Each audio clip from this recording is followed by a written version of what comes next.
ভোটের বাংলায় ফের সক্রিয় সিবিআই, ফের দেবরাজ চক্রবর্তীকে তলব কেন্দ্রীয় এজেন্সির। মাত্র শেষ দফার ভোট আর বাকি রয়েছে, তার আগে আবারও সক্রিয় সিবিআই। দেবরাজ চক্রবর্তীকে তলব করেছে কেন্দ্রীয় এজেন্সি। আমাদের সঙ্গে রয়েছেন প্রতিনিধি অর্পিতা। অর্পিতা, কোন কারণে তলব করা হলো? সিবিআই সূত্র থেকে খবর যে শিক্ষক নিয়োগ যে দুর্নীতি, সেই দুর্নীতি মামলায় ফের তলব করা হলো এই দেবরাজ চক্রবর্তীকে। এবং দেবরাজ চক্রবর্তীকে মূলত শিক্ষক নিয়োগ দুর্নীতি মামলায় তাকে তলব করা হয়েছে। এর আগে তার বাড়িতে সিবিআই আধিকারিকরা গিয়ে তারা তল্লাশি চালায়। সেখান থেকে বেশ কিছু ট্রান্সফারের বেশ কিছু তারা লেটার পায় এবং নিয়োগ সংক্রান্ত বেশ কিছু তারা নথি পেয়েছিলেন। মাস তিনেক আগে তাকে দুবার তাকে তলব করা হয় এবং তিনি নিজামে এসেছিলেন, সেই সময়ও তাকে জিজ্ঞাসাবাদ করা হয়। কিন্তু তারপরেও বেশ কিছু জায়গায় অসঙ্গতি এবং বেশ কিছু জায়গায় মিসিং লিঙ্ক রয়েছে বলে গোয়েন্দাদের দাবি। সেই সূত্র ধরেই এবং যে সমস্ত নথি বাজেয়াপ্ত করছে সিবিআইয়ের আধিকারিকরা, সেই সূত্র ধরেই আজকে নিজাম প্যালেসে তাকে তলব করা হয়েছে এবং দেবরাজ চক্রবর্তীকে তাকে আজকে জিজ্ঞাসাবাদ করা হবে।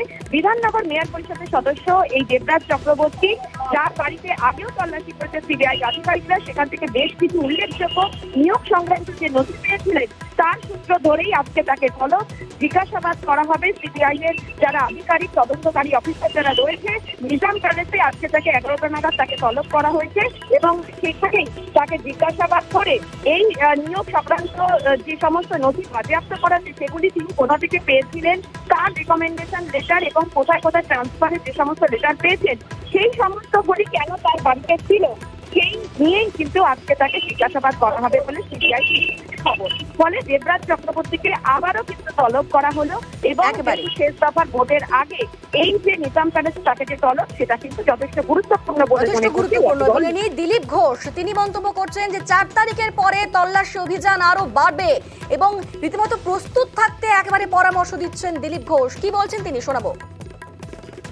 তদন্ত তো চলছে, সবাই তলব হবে। ইলেকশনের পরে আরো তাড়াতাড়ি ডাক পাবেন, তাড়াতাড়ি চা খাওয়ার সুযোগ পাবেন, অনেকে ভেতরে যাওয়ারও সুযোগ পাবেন। প্রধানমন্ত্রী বলে গেছেন তদন্ত এগোবে 4 তারিখের পরে, তার জন্য যেন টিএমসি নেতারা প্রস্তুত থাকেন। আমাদের সঙ্গে এই মুহূর্তে রয়েছেন তৃণমূল নেতা জয়প্রকাশ মজুমদার। জয়প্রকাশ বাবু, ভোটের বাংলার 1 দফার ভোট বাকি, তার আগে আবারও সক্রিয় হলো সিবিআই এবং নিয়োগ দুর্নীতি মামলায় দেবরাজ চক্রবর্তীকে আজকেই ডেকে পাঠিয়েছে সিবিআই। কি বলবেন? এটা বিজেপির ফ্রাস্ট্রেশনের একটা চিহ্ন। তারা অসহায় হয়ে এই সব ঘটনার 1 দফা বাকি আছে, একটুখানি হই হই করার চেষ্টা করছে। যদি এই অপোজিশন মানে এই রাজ্যে তৃণমূল কংগ্রেস ভয় পায়, সেসব তো হওয়ার নয়।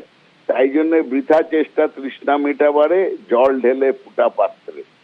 দিলীপ বাবুকে শুধু মনে করিয়ে দিই যে শুভেন্দু অধিকারীও কি ডাক পাবেন, নাকি বিজেপিতে আছে বলেন ছাড় পাবেন, সেটা দিলীপ বাবু জানেন ভালো করে।